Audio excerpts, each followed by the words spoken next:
కూరగాయలు అమ్ముకునే వ్యక్తిని చూసి డ్రైవర్ని కారాపమన్న డీఎస్పీ గారు. ఆయన పేరు సంతోష్ పటేల్. మధ్యప్రదేశ్కి చెందిన పోలీస్ అధికారి. పోలీస్ అంటే కానిస్టేబులో, హెడ్ కానిస్టేబులో లేదా ఎస్ఐయో కాదు, ఏకంగా డీఎస్పీ. ఈ డీఎస్పీ సంతోష్ పటేల్ ఒకరోజు కారులో ఏదో పనిమీద వెళ్తున్న సమయంలో ఆయనకు రోడ్డు పక్కన ఒక కూరగాయలు అమ్ముకునే వ్యక్తి కనిపించాడు. టక్కున కారాపమని చెప్పాడు డ్రైవర్తో.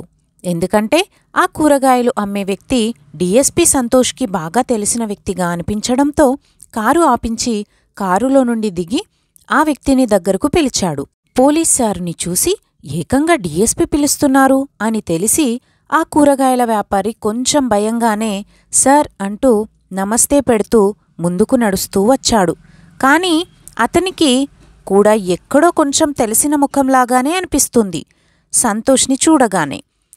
ఇక అది చూస్తున్న చుట్టుపక్కల షాపుల వాళ్ళు డీఎస్పీ కారు దిగడంతో అంతా ఆశ్చర్యంగా చూస్తున్నారు.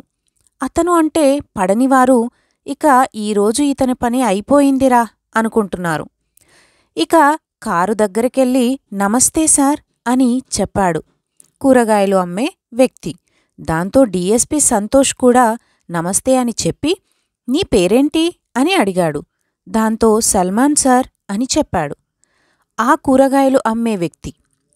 అంతే, ఒక్కసారిగా డోర్ తీసుకొని దిగి నిల్చొని భయపడుతున్న సల్మాన్ని దగ్గరకు లాక్కొని కౌగిలించుకున్నాడు ఆ డీఎస్పీ సార్.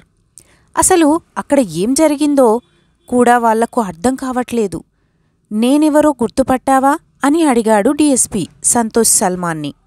అప్పుడు చుట్టుపక్కల నిల్చున్న అక్కడ జరిగేది చూస్తున్న వారంతా ఒక్కసారిగా షాక్ అయ్యారు. అయితే అసలు ఆ కూరగాయలు అమ్మే వ్యక్తికి డీఎస్పీకి ఏంటి సంబంధం తెలుసుకునే ముందు నా ఒక్క చిన్న రిక్వెస్ట్, ఎవరైనా సబ్స్క్రైబ్ చేసుకొని వాళ్ళు ఉంటే వెంటనే సబ్స్క్రైబ్ చేసుకొని కథ నచ్చితే కామెంట్ చేయండి. కథలోకి వెళ్దాం. అక్కడే తోటి కూరగాయలు అమ్మే వాళ్ళు అంతా ఆశ్చర్యంతో చూస్తూ ఉన్నారు.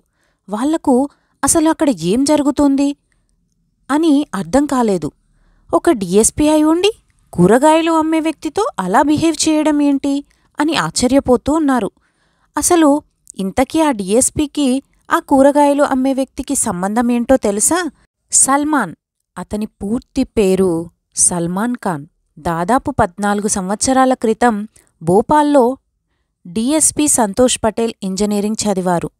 ఆ సమయంలో సంతోష్ ఆర్థిక పరిస్థితి చాలా దారుణంగా ఉండేది. అందువలన ఒకరోజు పూట గడవడానికి కూడా చాలా ఇబ్బందిగా ఉండేది. సంతోష్కి వంట సరుకులకు డబ్బులు కూడా ఉండేవి కావు. కొన్నిసార్లు అలా ఉపవాసంతో కూడా పడుకున్న రోజులు చాలానే ఉన్నాయి. డీఎస్పీ సంతోష్ గారి జీవితంలో అయితే అప్పుడు కూడా సంతోష్ సల్మాన్ ఖాన్ దగ్గరే అవసరమైనప్పుడు కూరగాయలు కొనుక్కునేవాడు. అలా కొన్నిసార్లు డబ్బులు ఉండేవి కావు. అలాంటి సమయంలో సల్మాన్ ఖాన్ సంతోష్ని పిలిచి ఉచితంగా సంతోష్కి కూరగాయలు ఇచ్చి సహాయం చేసేవాడు. అందుకే అతనిని చూడగానే కార్ ఆపేసి తన హోదా కూడా మర్చిపోయి అందరి ముందు సామాన్యుడని, కూరగాయలు అమ్ముకునేవాడు అని కూడా చూడకుండా ఆత్మీయంగా హగ్ చేసుకున్నాడు.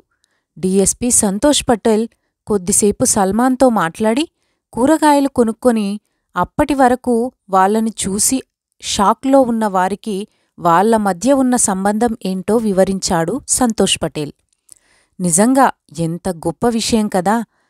లేనప్పుడు సహాయం చేసిన ఒక కూరగాయల వ్యాపారి అనుకోకుండా అతనిని చూసి సంతోష్ అంత పెద్ద హోదాలో ఉన్నా కూడా ఆ కూరగాయల వ్యాపారి అని మర్చిపోయి డీఎస్పీ సంతోష్ పటేల్ తన హోదా పక్కన పెట్టి ఆఫ్టరాల్ కూరగాయలు అమ్మే వ్యక్తి అని ఫీల్ అవ్వకుండా గతం గుర్తు చేసుకుని మనస్ఫూర్తిగా కృతజ్ఞతలు చెప్పిన తీరుకి నిజంగా హ్యాట్సప్ చెప్పాలి. ఎంత ఎత్తు ఎదిగినా మన మూలాలు మరవకూడదు అంటారు. మనకు సహాయపడ్డ వాళ్ళని మరవకూడదు అని చెప్పే స్టోరీయే ఈ రియల్ స్టోరీ. నిజంగా ఎంతవరకు ఆదర్శం. మరి మీ జీవితంలో సల్మాన్ ఖాన్ లాంటివారు కానీ లేదా సంతోష్ లాంటివారు కానీ ఎవరైనా ఉన్నారా? ఉంటే మాకు కామెంట్ చేయండి. ఈ ఇన్ఫర్మేషన్ మీకు నచ్చినట్లయితే వీడియోని లైక్ చేయండి, షేర్ చేయండి. అలాగే మా ఛానల్ని సబ్స్క్రైబ్ చేసుకోండి. Thank you for watching. Keep watching for more videos.